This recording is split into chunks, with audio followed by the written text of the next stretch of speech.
So good morning, everyone, or good day, good evening, and I see some people already logged on. There's Jill from Canada, hi, and other people from Canada, from Finland, wow, Mirja, and Susan from local, hi, Barbara Gates, not so far away, and Abraham close by, and Chris from Ventura, and Jane also from Berkeley, Chantal, Salt Lake City, Canada, David, Elaine, Glendale. I'm very happy to have you all here, and there's more and more. So if someone could let me know if you hear the sound, that would be great. And we'll start at 7 a.m. here.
Good morning.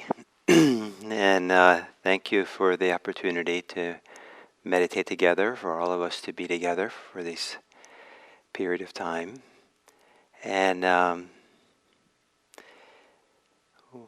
part of the art of meditation is how we prepare ourselves for meditation. And there are two things to consider which are could be seen as contradictory, but I hope we can hold them together. And that is, a lot of mindfulness meditation is about recognizing what's happening.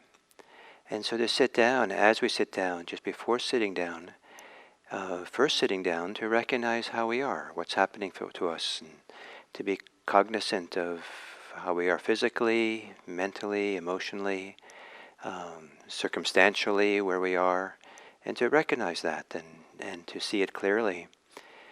And the second is to reflect a little bit about what inspires you, what brings you a sense of joy or happiness or gladness in the opportunity to sit down to meditate. Certainly it brings me gladness to know that we're together for these minutes, and all these names and all of you that I see on the chat and other people, and just knowing that there's so many people coming to sit and we're sharing this brings me some delight and joy.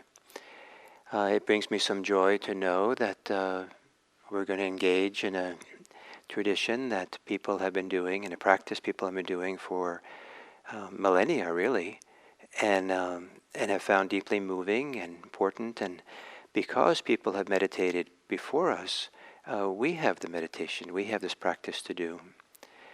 And it brings me some joy to be able to engage in a practice where we settle on ourselves, where we show up, we wake up to what's happening, that there is an alternative to being stuck. There is an alternative to being swept away by stress, distress, fear, challenges.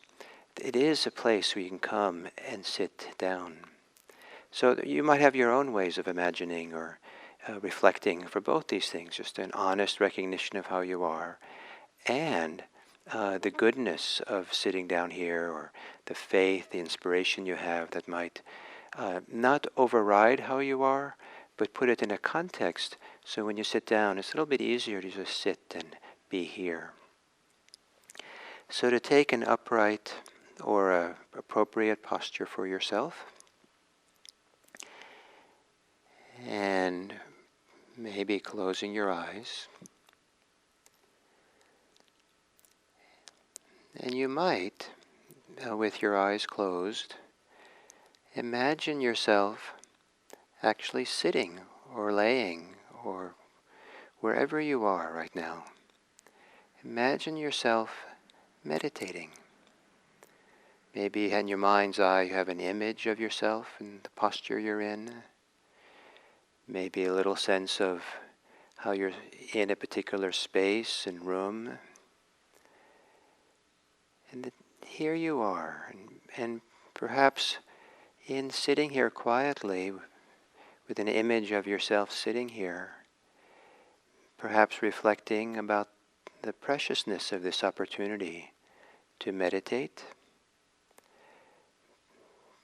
Not always that people have this chance.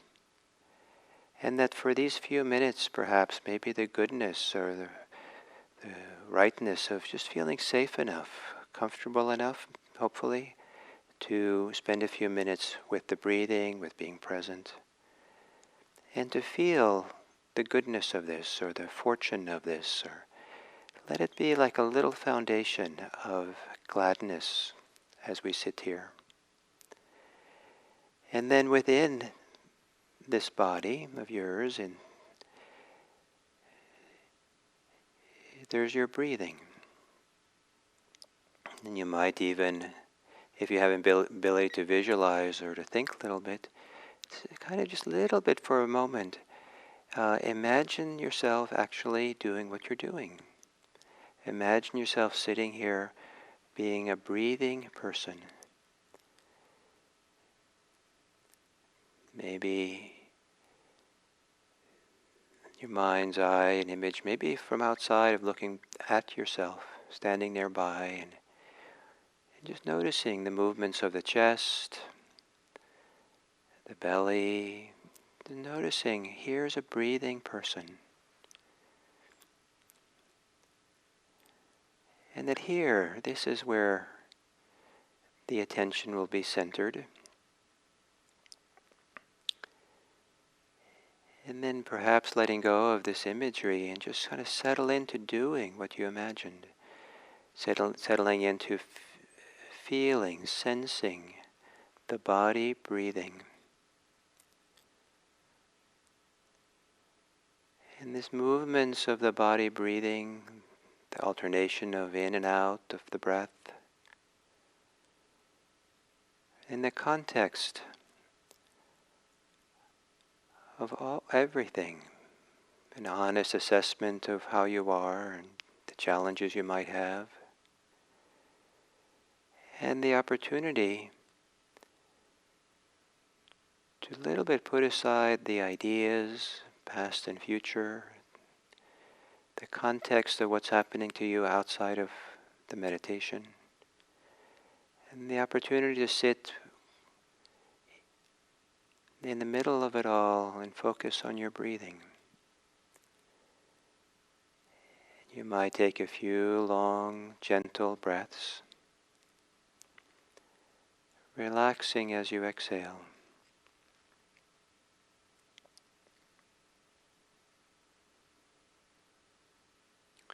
Breathing in and breathing out.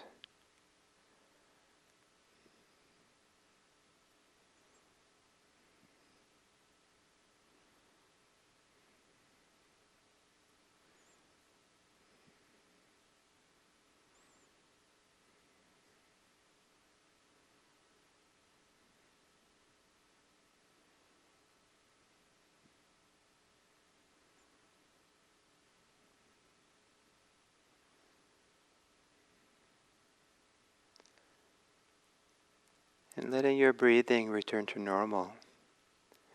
And taking a few moments to feel, experience your whole body in whatever way that's available to you.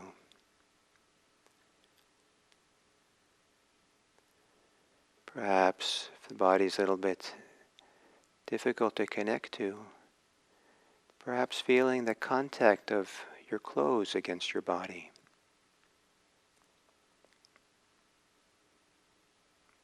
Or the contact of your chair or floor or cushion or bed.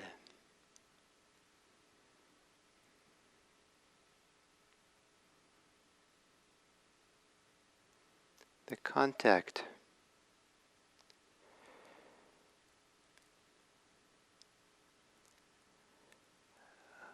of your hands against your body.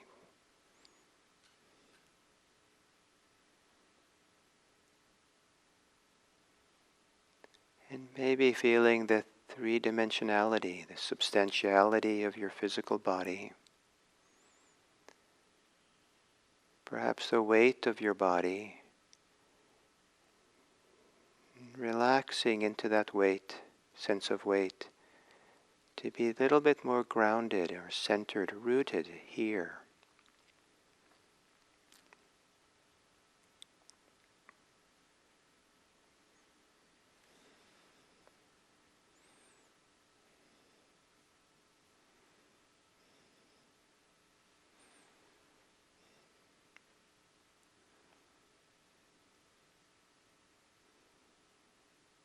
And then within the body, as part of the body,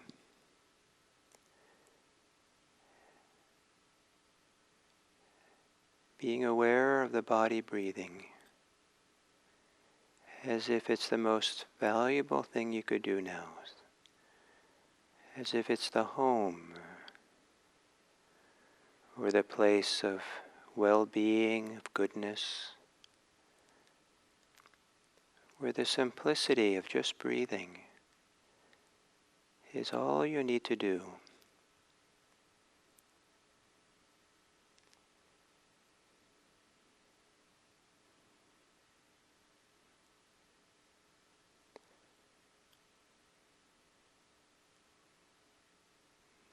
your attention on your breathing, and everything else just flows by. Everything else is just allowed to be in the periphery. And for now, feeling the breathing and how the inhalation is experienced differently than the exhalation.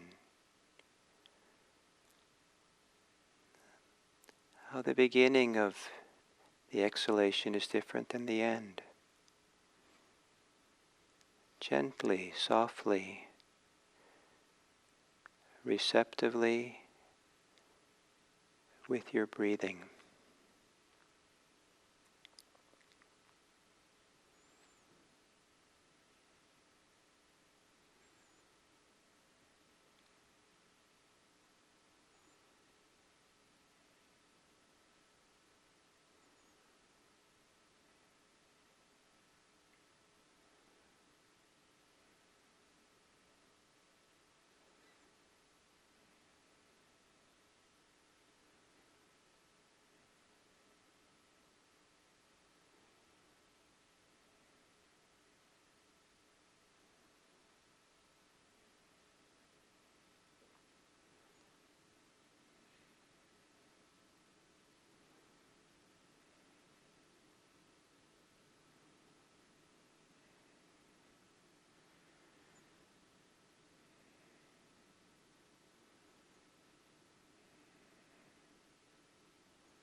And as you're sitting with your breathing,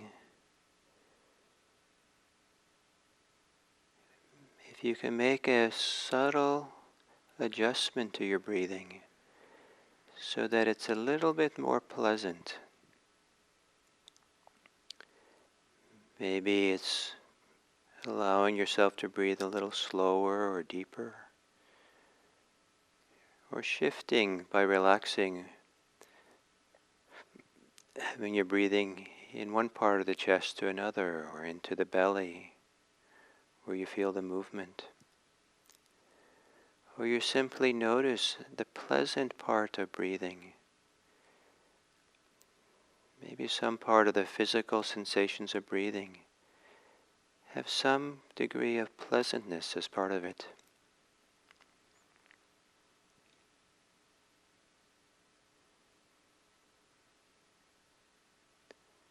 And if you do feel some pleasant experience of breathing,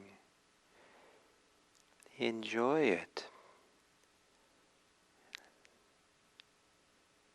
And see if you can enjoy it in such a way that your mind becomes quieter, that your thinking slows down or becomes thinner.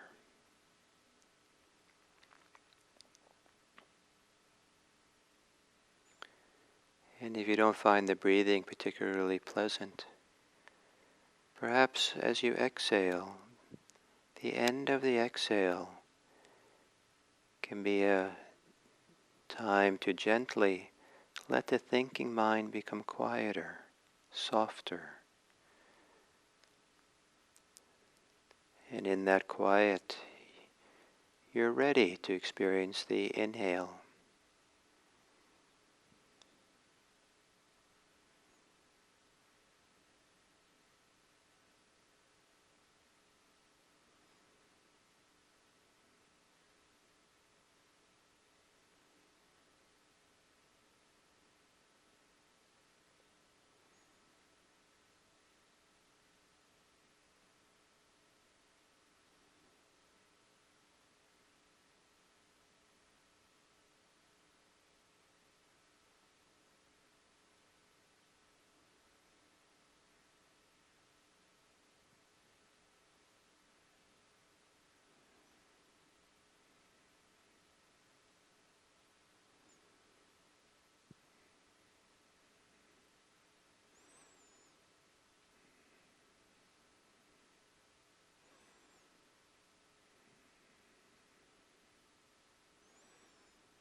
And then as we come to the end of this sitting, take a few moments to feel or recognize what is it that's good, what is positive that's present for you now. Are you a little bit calmer than you were before? More settled? More connected to yourself or to reality? Is there a deeper sense of contentment or ease or even freedom? Or perhaps maybe not that you've recognized it yet. Maybe a little bit greater capacity for love, for care, compassion. In whatever way this meditation has been beneficial for you, no matter how subtle and small, take a few moments now to consider how that can be a basis for doing something beneficial for the world today. If you consider the day that you'll be living, based on how you're feeling now, what would make sense to do? What would you like to do that would make the world a little bit a better place for someone else? It might be just appreciating someone that you know. If you have the opportunity, maybe doing someone's dishes. Or maybe cleaning up the street a little bit in front of your house if there's a little bit of trash. Or maybe it's making a donation to an organization that's helping people who are hungry now.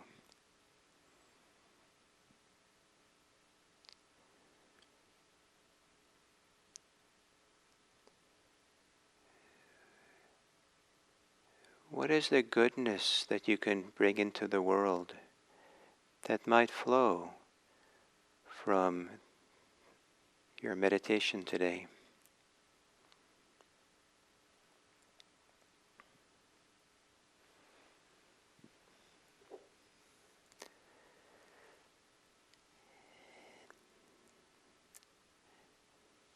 And then, may it be so.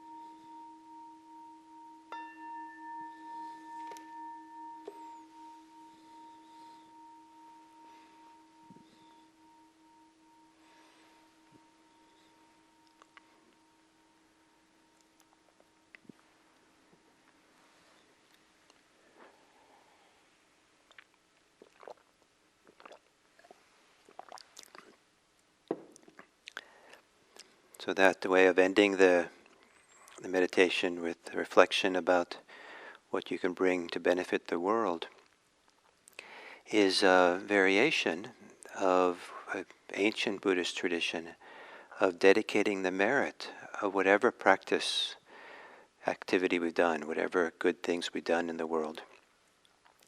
And, we could always just keep saying the same thing. May the merit of our good deeds be for the benefit of others. And let it just be kind of wishful thinking in some invisible way that happens. Or we could actually specifically consider and how it could spread from us in ways that are direct and clearly seen. And so either way is great, and I offered you the second way today.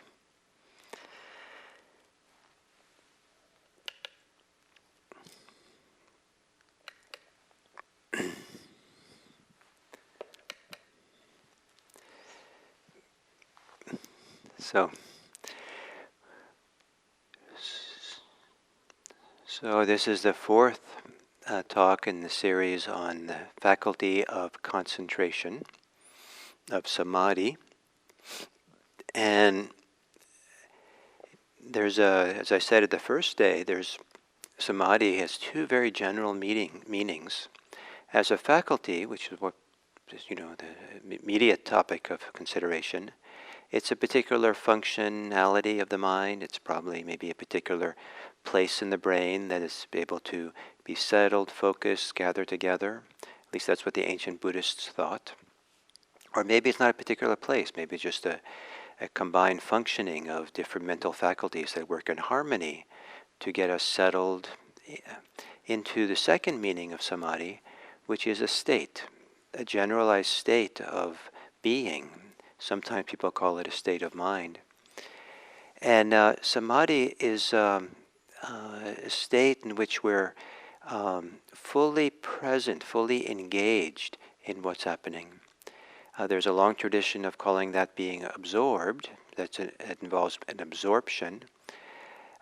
Maybe we should be a little bit careful using that word because of the idea that when we are absorbed, there's also maybe sometimes a sense of losing ourselves in the experience. Maybe an excessive merging in the experience where there isn't a clarity of attention and awareness of what's happening.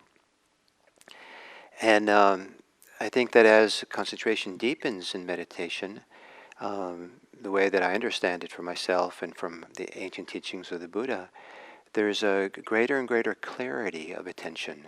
The mindfulness becomes brighter. In fact, the deepest states of what's usually called absorptions, jhana, have a very clear form of awareness or mindfulness as part of them. And this state of being fully present fully aware of something, with the mind not distracted, not fragmented by things. And this undistracted presence has a lot to do with what samadhi is. That's continuous through time. Now, what gets interesting is that as we kind of really get present for something and get organized and unified for something, there's a number of things which are not happening and a number of things which begin to happen. What's not happening is that the busy, active thinking mind is not perpetuating itself. It's oftentimes it's a self-perpetuating machine, the mind, the thinking mind. And the faster we think, especially if we have negative thoughts, the more stressful it is for the mind, both directly because of the strength of the thinking, but also because of what's being said. It can sometimes be like little daggers that we stick ourselves with our thoughts. And as I've maybe said, one of the leading sources of all kinds of psychological problems is the rumination, is the regular, continuous things we're saying to ourselves. And that's a particular function of the mind, to think a lot, to have imagery a lot, and just kind of be spinning these stories and ideas, keeps going. And part of what happens in samadhi is the mind gets settled and quiet and unified. There is a quieting of the thinking mind. And then we're spared from some of the stories and beliefs and criticisms and undermining thoughts that we have. And there's more space in the mind for other things. And so once the irritating or the stressful kinds of thoughts have quiet, then this unified feeling of being present starts feeling more and more good, to use a non-technical word. And so one of the things that falls away or gets quiets down are thoughts, feelings of discontent, thoughts of irritation, thoughts of boredom. All these things are, think of them as activities of the mind. Nothing is inherently boring except for the activities of the mind that evaluates it that way. Nothing is irritating except for the activities, the thoughts, the ideas that the mind has that kind of interprets it that way, understands it that way. And there's all these things that make us kind of feel, kind of dissatisfaction, uncomfortable, irritated, bored, wanting, greedy, wanting something else, expectations, all these things that have a kind of a stressful effect on our mind and body. That as we allow the mind to settle and get quieter, those begin to quiet as well. And the more concentrated we can become, more fully engaged and settled, and just allowing particular experience we're focusing on to fill awareness, to be the subject we're doing, and the mind gets quieter, clearer, all this afflictive kind of thoughts and ideas falls away. And if there's no boredom, if there's no irritation, if there's no dissatisfaction going on, then we're just here in a deeper settled way, in a way that can feel like we're deeply contented, deeply satisfied, deeply at peace, deeply happy. And part of that is not because we're making ourselves happy or making ourselves contented. It's just the goodness and the peace and the relief of not having these afflictive kind of thoughts, ideas going on. In the teachings of the Buddha, these are particularly, he particularly signals out the 5 hindrances, that when they quiet down, there's a sense of goodness. He calls it gladness and joy and happiness that can be there, just because it's so good to not be afflicted anymore, and kind of the relief of it or the fullness of it. I also believe that that as these afflictive kind of overlay of what's going on finally begins to get quiet. It's not an easy thing to do, but finally get quiet, and as we get more concentrated, more settled, more unified, that there's a goodness from within, a place of deeper sense of goodness, well-being, that has a chance to bubble up. And the image the Buddha actually uses for this deeper well-being is an underwater, in a lake, an underwater fountain of water that from the bottom of the lake flows up into the water and spreads out the refreshing, nice water into the new water into the lake. And this idea that there's this wellspring or this spring, a fountain deep inside of us of well-being that can well up and fill us. That's not something we're doing, making, forcing. It's more like we're getting out of the way. When the hindrances and these afflictive thoughts are finally quieted down, and we kind of learn how to open and be fully present and make space for something to come in, space to be influenced by the depths of what's good inside of us, then you can sometimes feel this wellspring of joy or well-being or happiness. That's one way of experiencing it. Everyone has a little different way. And so part of what the Samadhi practice is a practice of letting go, but I think more profoundly, it's a practice of getting out of the way.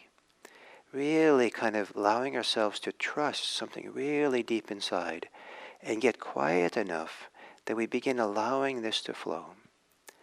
Now, certainly initially as we begin this movement of trusting something deep inside, some of what happens is the purification process. Some of what's been buried deep inside, grief and anger and sorrow and different things, they need to kind of come out and have their time in the sun of awareness and kind of empty out. So we have to learn that process and be patient with it, and hopefully know not to add afflictive thoughts on top of it, but just feel inspired that it's so good to have this stuff finally come out, and so it can kind of dissipate, resolve itself, heal itself. But this deeper movement then, it's a feeling at some point the goodness that wells up, the well-being, the gladness that wells up, that's there, that flows, that tingles, that is warm, that is soft, that is quiet, that it feels connected, feels like we're home, feel cozy.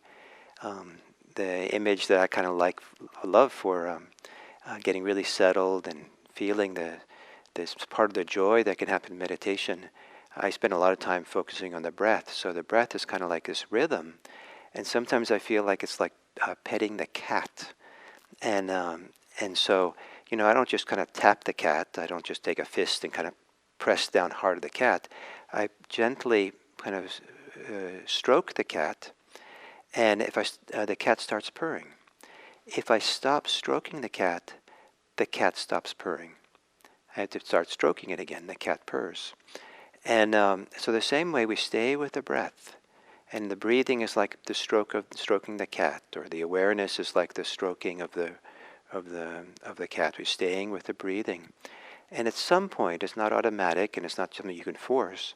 But as we get more and more settled, there can be a sense of the whole system of who we are, in again a non-technical idea that everyone has experiences this differently, but the system, our body and mind, begins to purr, begins to kind of feel good and nice and light. And this recognition of goodness, recognition of pleasure, recognition of what feels beautiful or feels purrful, purringful, is part of what supports samadhi practice. And without expectation, without demand, without striving, but being open to start feeling the goodness, the well-being that comes when we settled, and allowing that well-being to influence us, meaning allowing ourselves to get out of the way and let it kind of move through us. The Buddha talked about letting it suffuse us, the whole body. So this is part of samadhi, is this sense of joy and happiness that can come from practice. So thank you, and I hope that you have a wonderful day or wonderful next 24 hours, and I hope that your inner life provides you with nourishment and well-being. Thank you.